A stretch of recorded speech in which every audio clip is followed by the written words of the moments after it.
श्री सत्यनारायण व्रत कथा अथ प्रथम अध्याय। व्यास जी बोले, एक समय नैमिषारण्य तीर्थ में समस्त प्राणियों के कल्याणार्थ शौनक आदि 88,000 ऋषिगण ने पुराणवेत्ता सूत जी से पूछा, हे महर्षि, जिस व्रत अथवा तप से अपने को अभिष्ट फल प्राप्त होता है उसे सुनने की हम लोगों की इच्छा है, सो आप कहिए। सूजी ने कहा कि एक समय नारद जी ने भी इसी प्रकार लक्ष्मीपति विष्णु भगवान से पूछा था और विष्णु भगवान ने देवर्षि नारद जी से जिस प्रकार इसे कहा था उसे आप लोग ध्यान से सुने। एक समय योगी राज नारद जी मनुष्यों के ऊपर कृपा करने की कामना से अनेक लोकों में विचरण करते हुए मृत्युलोक में आ पहुँचे।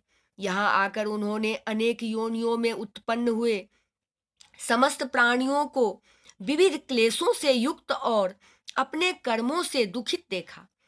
इन प्राणियों के दुख का यथार्थ में किस प्रकार निवारण हो, ऐसा मन में विचार कर नारद जी उसी समय विष्णु लोक को गए और वहां चतुर्भुज शंख चक्र गदा पद्म एवं वनमालाओं से सुशोभित आदिदेव विष्णु भगवान को देखकर नारद जी उनकी स्तुति करने लगे।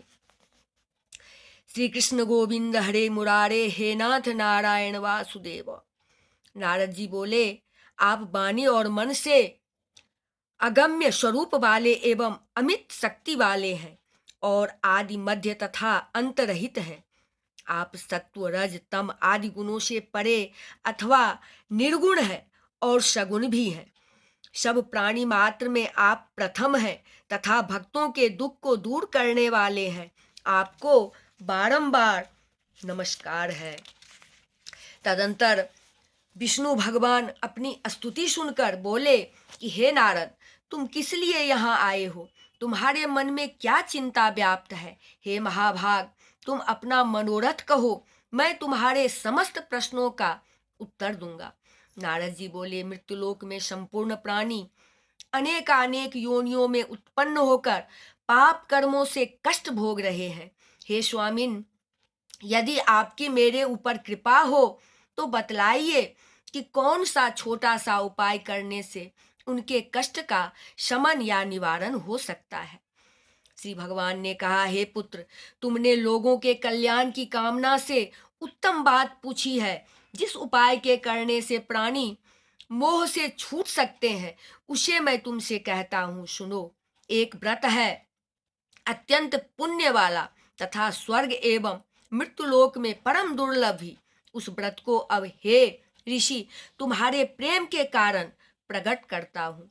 श्री सत्यनारायण भगवान का एक व्रत है, उसे भली भांति विधि पूर्वक करने से प्राणी इस लोक में सुख को प्राप्त होता है और अंत में मोक्ष को प्राप्त होता है। भगवान के ऐसे वचन को सुनकर नारद ऋषि बोले, हे प्रभु, उस व्रत का फल क्या है और विधि क्या है एवं उस व्रत को पहले किसने किया है तथा वह व्रत किस दिन करना चाहिए, यह सब विस्तार पूर्वक वर्णन करने की कृपा करें।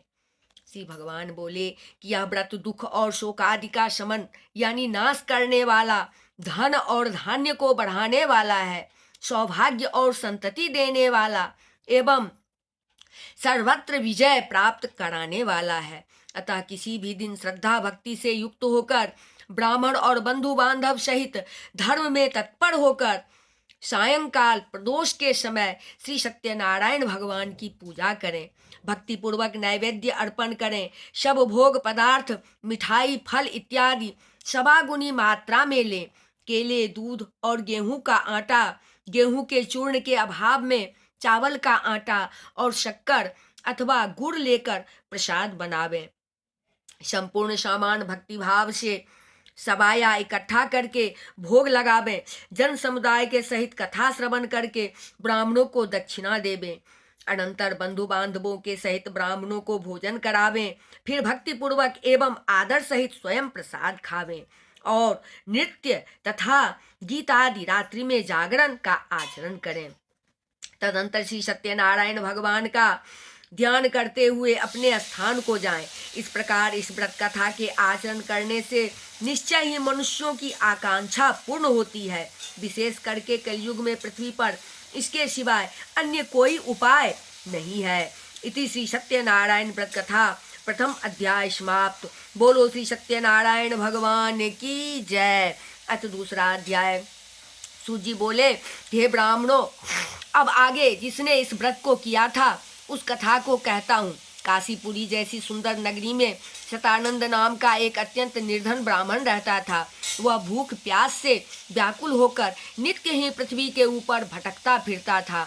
ब्राह्मणों से अधिक प्रेम करने वाले भगवान उस ब्राह्मण को दुखी देखकर एक वृद्ध ब्राह्मण का रूप धारण कर अनन्य आदर पूर्वक उससे पूछने लगे कि हे ब्राह्मण, तुम प्रतिदिन अत्यंत दुखी होकर पृथ्वी पर यहाँ क्यों विचरते हो? हे द्विजोत्तम, मुझे समस्त कारण सुनने की विशेष इच्छा है, अतः तुम कहो। वह ब्राह्मण बोला कि मैं अति दरिद्र हूँ, भिक्षा मांगने के लिए पृथ्वी पर भ्रमण करता हूँ। यदि मेरी दरिद्रता दूर करने का कोई विशेष उपाय आप जानते हो तो कृपा करके कहिए। वृद्ध ब्राह्मण भगवान बोले कि श्री सत्यनारायण विष्णु ही समस्त मनोरथों को पूर्ण करने वाले हैं। हे ब्राह्मण, तुम उन्हीं की पूजन करो और उत्तम व्रत करो। उसके करने से मनुष्य समस्त दुखों से मुक्त हो जाता है। उस ब्राह्मण को व्रत विधि आदि भी बतलाकर वृद्ध ब्राह्मण रूपधारी भगवान वहीं अंतर ध्यान हो गए। तत्पश्चात उस ब्राह्मण ने विचार किया कि जिस व्रत को वृद्ध ने कहा था उस व्रत को अवश्य करूंगा। ऐसा सोचते रहने से उसे रात्रि में निंदा भी नहीं आई। दूसरे दिन प्रातःकाल शीघ्र ही उठकर वह ब्राह्मण श्री सत्यनारायण व्रत करने का संकल्प करके भिक्षा मांगने के लिए घर से चला। संजोग बस उसी दिन ब्राह्मण को बहुत धन की प्राप्ति हुई। उस धन से उसने अपने बंधु बांधवों सहित श्री सत्यनारायण का व्रत किया और वह ब्राह्मण इस व्रत के प्रभाव से समस्त कष्टों से मुक्त होकर संपूर्ण संपत्तियों से परिपूर्ण हो गया। तब से वह प्रत्येक महीने में इस व्रत को करने लगा। इस प्रकार बार बार श्री सत्यनारायण के उत्तम व्रत को करके वह द्विजोत्तम समस्त पापों से मुक्त होकर दुर्लभ मोक्ष को प्राप्त हुआ। श्री सत्यनारायण का व्रत जब तक पृथ्वी पर होता रहेगा तब तक मनुष्य के सब दुख नष्ट होते रहेंगे। इस प्रकार श्री विष्णु भगवान ने नारद जी को जिस व्रत कथा को बताया था, हे ब्राह्मणों, उसी व्रत को मैंने आपको सुनाया। अब अन्य क्या वर्णन करूं? यह सुनकर ऋषियों ने कहा कि उस ब्राह्मण से सुनकर इस व्रत को पृथ्वी पर और किस किस ने किया वह सब हम सुनना चाहते हैं, क्योंकि इस विषय में हमारी विशेष श्रद्धा है। सूजी ने कहा कि फिर जिसने इस व्रत को पृथ्वी पर किया उसकी भी कथा सुनो। एक दिन वही शतानंद श्रेष्ठ ब्राह्मण धन और ऐश्वर्य के अनुसार स्वजन बंधुओं के सहित व्रत करने को उद्यत हुआ और कथा व कीर्तन होने लगे। संकीर्तन श्री कृष्ण गोविंद हरे मुरारे, हे नाथ नारायण वासुदेव। इतने में ही एक लकड़ी बेचने वाला उसके यहाँ आया। काष्ठ के भार को बाहर रख वह ब्राह्मण के घर गया। वह प्यास से विशेष व्याकुल हो रहा था, परंतु वहां द्विज को व्रत करते देखकर उसने प्रणाम करके पूछा, हे प्रभु, आप यह क्या कर रहे हैं और इसके करने से क्या फल प्राप्त होता है? यह सब विस्तार पूर्वक वर्णन कीजिए। ब्राह्मण बोला कि यह श्री सत्यनारायण का व्रत समस्त कामनाओं को पूर्ति करने वाला है। इसी व्रत के प्रताप से मुझे धन धान्य सभी कुछ प्राप्त हुए हैं। उस ब्राह्मण से उस व्रत की ऐसी अद्भुत महिमा सुनकर वह लकड़हारा बहुत प्रसन्न हुआ और प्रसाद को खा करके लकड़ी बेचने नगर को चला गया। वह श्री सत्यनारायण भगवान का स्मरण करता हुआ विचार करने लगा कि आज ग्राम में लकड़ियां बेचने से जो धन प्राप्त होगा उसी से श्री सत्यनारायण का उत्तम व्रत करूंगा। ऐसा विचार करके वह लकड़ी के गट्ठर को अपने सिर पर धरकर जहाँ बड़े बड़े धनी लोग रहते थे वहां जा निकला। भाग्यवश उस दिन उसे लकड़ी का दूना मूल्य प्राप्त हुआ। तब उसने अत्यंत प्रसन्न मन से पके केले, चीनी, घी, दूध और गेहूं का आटा लिया और सबको शबाया लेकर अपने घर को गया। तदंतर बंधु बांधवों को बुलाकर विधि पूर्वक व्रत किया। इस व्रत के प्रभाव से वह लकड़हारा धन और पुत्र से संपन्न हो गया। तत्पश्चात वह इस लोक में सुख भोग कर अंत में सत्यलोक वैकुंठ धाम को गया। इति श्री सत्यनारायण व्रत कथा दूसरा अध्याय समाप्त। बोलो श्री सत्यनारायण भगवान की जय। अथ तीसरा अध्याय। सूजी बोले, हे मुनि वृंद, अब मैं आगे की कथा कहता हूँ, आप लोग सुने। प्राचीन समय में उल्कामुख नाम का विद्वान, जितेंद्रीय एवं सत्यवादी राजा था। वह धर्मात्मा राजा नित्य देव मंदिर जाता था और ब्राह्मणों को धन देकर संतुष्ट करता था। उस राजा की रानी यौवन संपन्ना, सुंदर और पतिव्रता थी। एक समय वे दोनों भद्रशिला नदी के तट पर श्री सत्यनारायण का व्रत कर रहे थे।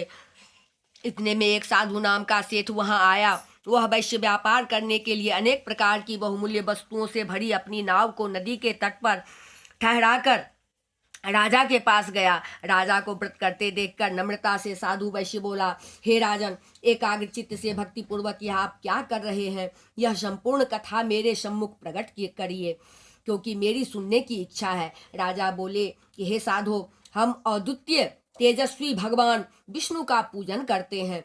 कुटुंबियों सहित यह पूजा पुत्र आदि की प्राप्ति की इच्छा से करते हैं। राजा के वचन को सुनकर वैश्य ने सम्मान पूर्वक कहा कि हे राजन, इस व्रत का समस्त वृत्तांत आप मुझसे कहिए। मैं भी आपके कहे अनुसार करूंगा, क्योंकि मुझे भी संतान नहीं है, अतः इस व्रत के करने से मुझे भी संतति होगी। उल्कामुख राजा ने श्री सत्यनारायण के व्रत का समस्त विधान वैश्य के प्रति वर्णन किया। तदंतर व्यापार से निवृत्त होकर वह वैश्य प्रसन्न चित्त अपने घर लौटा और अपनी पत्नी लीलावती को संतान देने वाले व्रत के बारे में सब कुछ बताया, तथा पत्नी से यह भी कहा कि संतान होने पर मैं व्रत करूंगा। एक दिन उसकी धर्मपरायणा पतिव्रता स्त्री पति संयुक्त होकर प्रसन्न मन की स्थिति में श्री सत्यनारायण की कृपा से गर्भवती हुई। पश्चात 10वें महीने में उसको एक कन्या रत्न की प्राप्ति हुई। वह कन्या इस प्रकार बढ़ने लगी जैसे शुक्ल पक्ष में चंद्रमा बढ़ता है। कन्या का नामकरण संस्कार करके कलावती नाम रखा गया। कालांतर में लीलावती ने अपने स्वामी से मधुर वचन कहा कि हे स्वामिन, पहले जिस व्रत को करने का आपने संकल्प किया था उसे क्यों नहीं करते? तब वैश्य ने कहा कि हे प्रिय, उस व्रत को इस कन्या के विवाह के समय करूंगा। इस प्रकार वैश्य अपनी स्त्री को समझाकर नगर में व्यापार करने चला गया। इधर कलावती कन्या अपने पिता के घर में बड़ी होने लगी। तदंतर उस धर्मात्मा वैश्य ने एक बार नगर में अपनी कन्या को सखियों के साथ जाते देखकर और विवाह के योग्य जानकर उसका विवाह कर देने का विचार किया। परस्पर विचार विमर्श करके तुरंत दूत को भेजा कि कन्या के लिए श्रेष्ठ वर देखें। साधु सेठ की आज्ञा पाकर वह दूत कांचनपुर नामक नगर में पहुंचा। वहां से वह दूत एक उत्तम सेठ के पुत्र को लेकर आया। वणिक पुत्र को युवा, सुंदर और गुणवान देखकर कलावती के पिता ने बंधुओं सहित संतुष्ट होकर विधि विधान से कलावती का विवाह उस वणिक युवक के साथ कर दिया।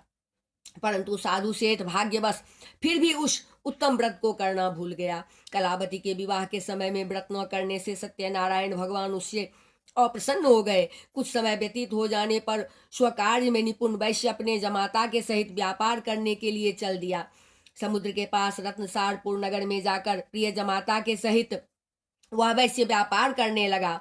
जब ये दोनों चंद्रकेतु राजा के रमणीय नगर में गए, तब श्री सत्यनारायण भगवान ने सेठ को प्रतिज्ञा भंग करने वाला जानकर शाप दिया कि तुझे महादारुण दुख एवं कठिन कष्ट प्राप्त होगा।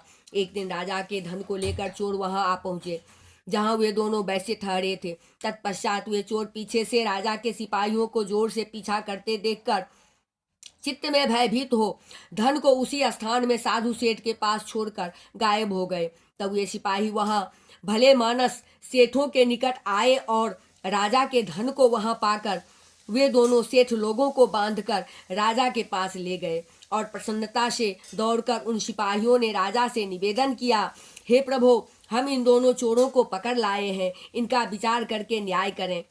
राजा की आज्ञा पाकर उन दूतों ने तुरंत उन दोनों को मजबूती से बांधकर बिना उसकी सफाई पर विचार किए कारागार में डाल दिया।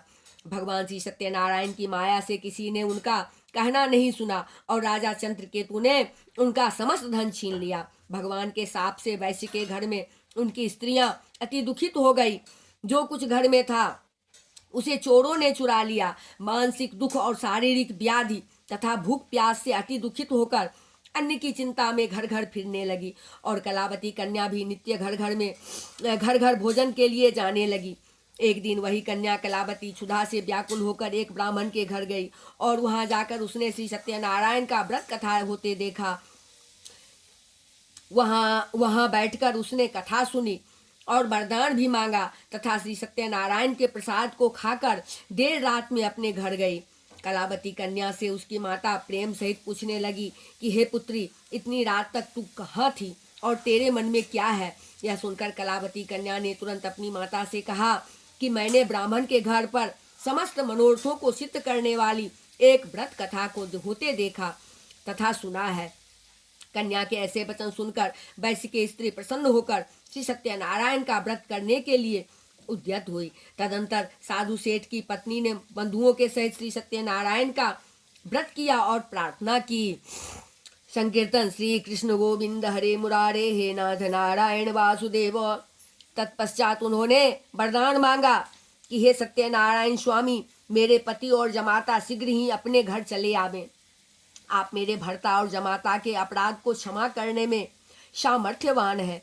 व्रत के करने से श्री सत्यनारायण भगवान पुनः प्रसन्न हो गए। श्री सत्यनारायण भगवान ने निपति श्रेष्ठ चंद्रकेतु राजा को स्वप्न में कहा कि हे राजन, दोनों वैश्य बंदियों को प्रातः काल होते ही जेल से मुक्त कर दो और तुमने जो कुछ उनका धन लिया है वह सब भी तुरंत उन्हें दे दो, नहीं तो राज्य धन तथा पुत्र सहित तुम्हारा नाश हो जाएगा। ऐसा कहकर भगवान अंतर्ध्यान हो गए। तदंतर प्रातः काल होते ही राजा ने स्वजनों के सहित सभा के मध्य में बैठकर सभासद जनों से अपने स्वप्न को कहा और आज्ञा दी कि बंधन में पड़े हुए उन दोनों महाजन वैश्यों को शीघ्र ही छोड़ दिया जावे। राजा के ऐसे वचन सुनकर कर्मचारी नम्र होकर महाजन वैश्यों को बंधन से मुक्त कर राजा के सम्मुख लाकर कहने लगे कि वे इन वैश्यों को बेड़ियों के बंधन से मुक्त करके ले आए हैं। उसके बाद वे दोनों शेठ चंद्रकेतु राजा को प्रणाम करके पूर्व वृत्तांत का स्मरण कर भय से व्याकुल होकर कुछ भी नहीं बोले। राजा ने दोनों वैश्यों से आदर पूर्वक कहा कि तुमको दैव योग से महादुख प्राप्त हुआ, अब तुमको भय का कोई कारण नहीं है। राजा ने उनकी बेड़ियां कटवाकर छौर कर्मादि करवाया और उन्हें वस्त्र आभूषण देकर अधिक संतुष्ट कर आदर युक्त वचनों से अत्यंत प्रसन्न किया और जो कुछ धन पहले लिया था उसे दुगुना करके वापस किया। इसके बाद राजा ने उन महाजनों से कहा कि हे महाजनों, अपने घर जाओ। वैश्यों ने राजा को प्रणाम करके कहा कि आपकी दया है, अब हम जा सकेंगे। यह कहकर दोनों महाजन वैश्यों ने अपने घर की ओर प्रस्थान किया। इति श्री सत्यनारायण व्रत कथा का तीसरा अध्याय समाप्त। बोलो श्री सत्यनारायण भगवान की जय। अथ चतुर्थ अध्याय। सूजी बोले कि वैसे ने पहले की भांति मंगलाचार पूर्वक यात्रा आरंभ की एवं ब्राह्मणों को धन देकर अपने नगर की ओर प्रस्थान किया।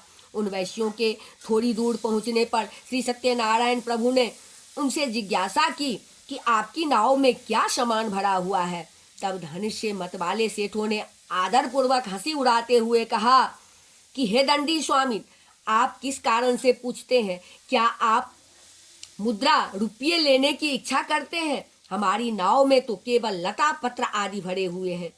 भगवान ने उनके ऐसे मिथ्या वचन को सुनकर कहा कि तुम्हारा कहा हुआ वचन सत्य हो। दंडी भगवान यह कहकर तुरंत उनके पास से चले गए और थोड़ी दूर समुद्र के किनारे जाकर बैठ गए। दंडी स्वामी के चले जाने पर उस वैश्य ने संध्या साधना आदि नित्य क्रिया की और नाव को उथली उथली देखकर अत्यंत आश्चर्य में पड़ गया। पश्चात उसमें लता पत्र आदि को देखकर वह मूर्छित होकर भूमि पर गिर पड़ा। जब वैश्य को होश आया तब वह अत्यंत चिंता करने लगा। उस समय उसके जमाता ने कहा कि आप किस कारण चिंता करते हैं? दंडी भगवान ने ही साप दिया है, वही सब कुछ करने में समर्थ है। इस कारण से उन्हीं की शरण में चलिए, तभी सब मनोरथ सिद्ध होगा। वह वैश्य अपने जमाता के ऐसे वचन को सुनकर तुरंत दंडी भगवान के पास गया और दंडी स्वामी को देखकर भक्ति भाव से प्रणाम कर आदर सहित कहने लगा कि आपके सन्मुख जो कुछ मैंने असत्य कहा था उसे क्षमा कीजिए। यूं कहकर वह बार बार प्रणाम करता हुआ शोक से व्याकुल हो गया। उसके रुदन को देखकर दंडी स्वामी ने कहा कि हे वैश्य, रो मत, मेरा वचन सुनो। तुम मेरी पूजा से विमुख हो गए हो, इसी से हे दुर्बुद्धे, मेरी अवज्ञा करने से तुम्हें बार बार दुख प्राप्त हुआ है। भगवान के ऐसे वचन सुनकर वैश्य स्तुति करने लगा। श्री कृष्ण गोविंद हरे मुरारे, हे नाथ नारायण वासुदेव। गिरे हुए अधर्मी को दाता, अपने हाथ उठाओ, नैया पार लगाओ, मोरी नैया पार लगाओ। साधु सेठ बोला, हे प्रभु, जबकि तुम्हारी माया से ब्रह्मा आदि समस्त देवता मोहित है, और आश्चर्य की बात यह है कि वे भी आपके गुण एवं रूप को ठीक ठीक नहीं जान पाते हैं, तब आपकी माया से मोहित मैं मूर्ख किस तरह आपको जान सकता हूँ। अब आप प्रसन्न हो जाइए, मैं अपने सारे वैभव के अनुसार आपका पूजन करूँगा। मेरी नाव में पूर्ववत धन उपस्थित कर आप मुझ शरणागत की रक्षा कीजिए। ऐसे भक्तियुक्त प्रार्थना को सुनकर जनार्दन विष्णु भगवान संतुष्ट हो गए और मनोवांछित वरदान देकर भगवान तत्काल वहीं अंतर ध्यान हो गए। तदंतर वैश्य ने नाव के ऊपर चढ़कर नाव को पूर्ववत धन से परिपूर्ण देखकर कहा कि श्री सत्यनारायण की कृपा से ही मेरा मनोरथ सफल हुआ है। यूं कहकर उसने अपने साथियों के सहित यथाविधि भगवान का पूजन किया। श्री सत्यनारायण की कृपा से वह उल्लास से भर गया और अपने देश को चल पड़ा। यात्रा के अंत में वैश्य ने अपने जमाता से कहा कि रत्नपुरी नाम की मेरी नगरी को देखो। इसके बाद उसने अपने धन के रक्षक दूत को अपने घर भेजा। वह दूत आज्ञा पाकर रत्नपुरी नगर में जाकर वैश्य की स्त्री को देखकर प्रणाम कर कहने लगा कि आपके जमाता, बांधव एवं धन के सहित सेठ जी नगर के समीप आ चुके हैं। दूत के मुख से ऐसे वचन सुनकर वह पतिव्रता सेठानी अत्यंत प्रसन्न हुई और श्री सत्यनारायण की पूजा से निवृत्त होकर अपनी कन्या से बोली कि हे पुत्री, सेठ जी की अगवानी करने को मैं जाती हूँ और तू भी शीघ्र आना। माता के ऐसे वचन सुनकर वह कन्या भी व्रत को समाप्त करके शीघ्रता के कारण प्रसाद ग्रहण करना भूलकर अपने पति के दर्शन करने को चली गई। उस भूल से श्री सत्यनारायण भगवान रुष्ट हो गए और उन्होंने उसके पति एवं नाव को धन सहित जल में डुबो दिया। पश्चात कलावती कन्या अपने पति को न देखकर महाशोक से रुदन करती हुई भूमि पर गिर पड़ी। इस प्रकार नाव को गायब होते और कन्या को बहुत दुखी देखकर साधु सेठ मन में अत्यंत भयभीत होकर कहने लगा कि यह क्या आश्चर्य हुआ, और अन्य सब मल्लाह भी चिंता करने लगे। तदंतर लीलावती अपनी कन्या को देखकर अत्यंत व्याकुल हो गई और बहुत दुख से रुदन करती हुई पति से बोली कि अभी अभी नौका सहित हमारा जमाता कैसे अलक्षित हो गया, न मालूम किस देवता के प्रकोप से नाव डूब गई। भगवान श्री सत्यनारायण के महात्म को कौन जान सकता है। लीलावतियों कहकर स्वजनों के सहित अत्यंत विलाप करने लगी और अपनी कन्या को गोद में लेकर रुदन करने लगी। इसी समय कन्या ने अपने स्वामी के अदृश्य हो जाने पर अत्यंत दुखित होकर अपने पति की खराऊ लेकर उसका अनुगमन करने के लिए समुद्र में डूबने का निश्चय किया। कन्या का ऐसा आचरण देखकर धर्मवेत्ता वैश्य अपनी स्त्री के सहित अत्यंत शोक से संतप्त होकर विचार करने लगा कि क्या नाव को श्री सत्यनारायण भगवान ने हर लिया है, अथवा मैं ही श्री सत्यनारायण की माया से भ्रांत हो रहा हूँ। मैं धन और वैभव के अनुसार श्री सत्यनारायण का पूजन अवश्य ही करूँगा। सेठ ने अपना ऐसा मनोरथ सबको बुलाकर सुनाया। बारंबार उसने पृथ्वी पर गिरकर भगवान को प्रणाम किया। तब दीन जनों का पालन करने वाले श्री सत्यनारायण भगवान प्रसन्न हो गए।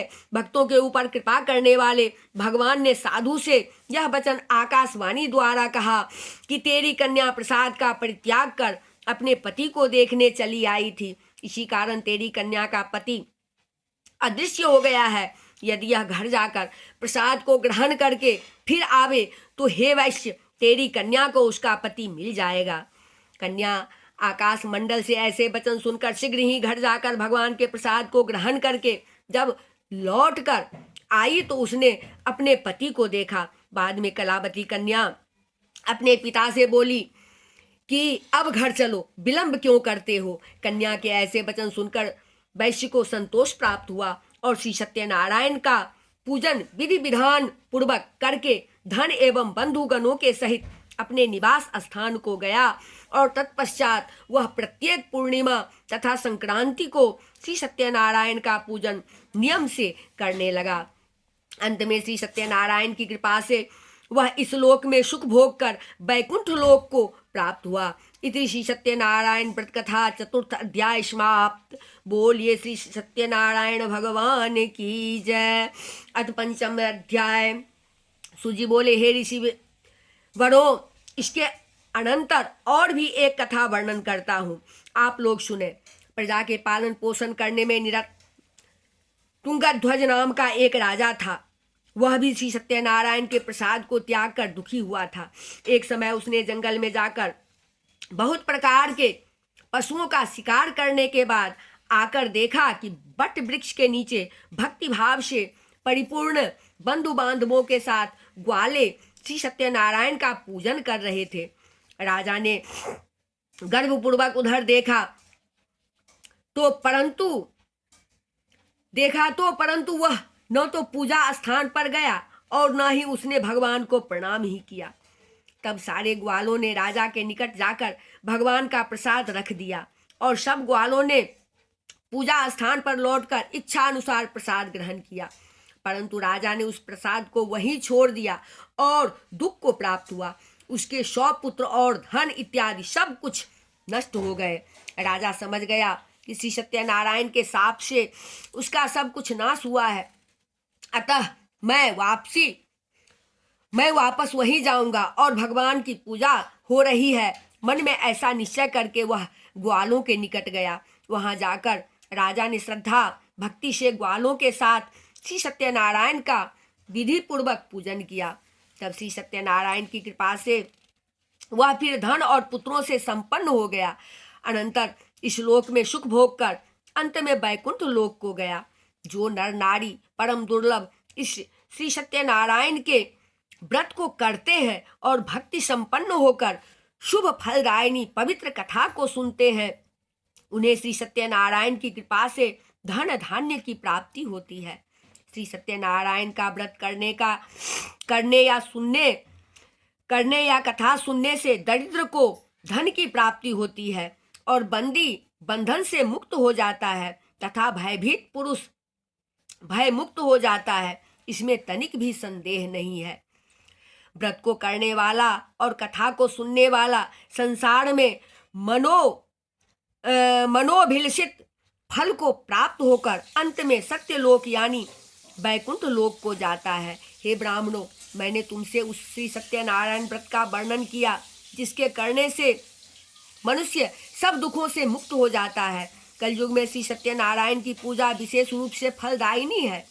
इन श्री सत्यनारायण भगवान का स्मरण लोग भिन्न भिन्न नामों से करते हैं, जैसे कोई काल, कोई सत्य, कोई ईश, कोई सत्यनारायण। भगवान अनेक रूप धारण करके सबका मनोरथ पूर्ण करते हैं। कलयुग में श्री सत्यनारायण का व्रत ही सनातन धर्म बन जाएगा। जो मनुष्य इसका नित्य पाठ करते हैं अथवा श्रवण करते हैं, श्री सत्यनारायण की कृपा से उनके सभी पाप नष्ट हो जाते हैं। सूत जी कहते हैं कि हे मुनीश्वरों, पूर्व काल में जिन लोगों ने सत्यनारायण का व्रत किया था उनके दूसरे जन्म का वृत्तांत कहता हूँ। परम बुद्धिमान सतानंद ब्राह्मण जो दूसरे जन्म में सुदामा नामक ब्राह्मण हुआ, जो अपर जन्म में श्री कृष्ण का शक्य भाव से ध्यान कर मोक्ष को प्राप्त हुआ। लकड़ी बेचने वाला पुरुष दूसरे जन्म में निषादों का राजा गुहराज हुआ और उस जन्म में श्री रामचंद्र जी की सेवा करके मोक्ष को प्राप्त हुआ। उल्कामुख महाराज दूसरे जन्म में दशरथ नामक राजा हुए और उस जन्म में श्री रंगनाथ जी का पूजन कर वैकुंठ को प्राप्त हुए।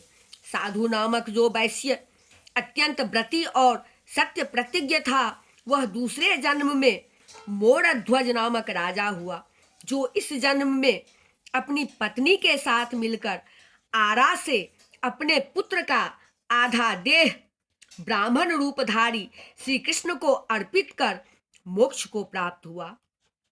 तुंगध्वज नामक राजा दूसरे जन्म में स्वयंभू मनु हुए, जिन्होंने सभी लोगों को भगवान की भक्ति में लगाकर वैकुंठ लोक प्राप्त किया। इति श्री सत्यनारायण व्रत कथा का 5वां अध्याय समाप्त। बोलो श्री सत्यनारायण भगवान की जय।